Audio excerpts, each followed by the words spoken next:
हनी दूरी दूर यही बतिया के चर्चा अब होई टोला टोला। हम पाड़े हई हम पाड़े हई जाता नी बुलवले बाड़े भोला। हम पाड़े हई जाता नी बुलवले बाड़े भोला।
बुझाई ना बाड़ुआ नारी सीटी राइट जाता मुखिया के गाड़ी।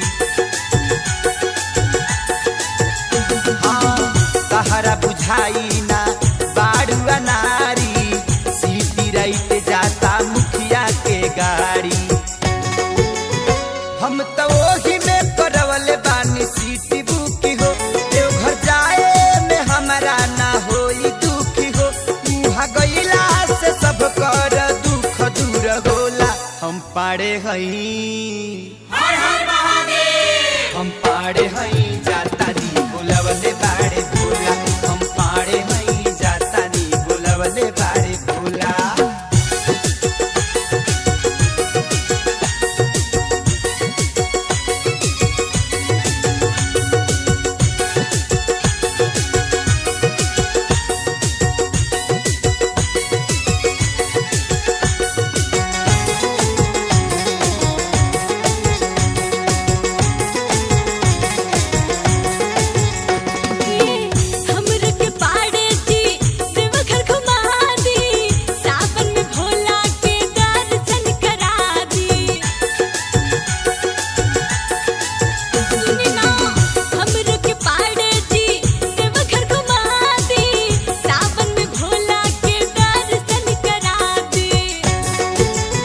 चल चल दूर होई सब बीमारी सुनिला संगही चल तारे महे सखे सारी सुनिला।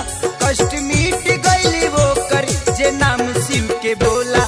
हम पाड़े हई जय शिव शंकर। हम पाड़े हई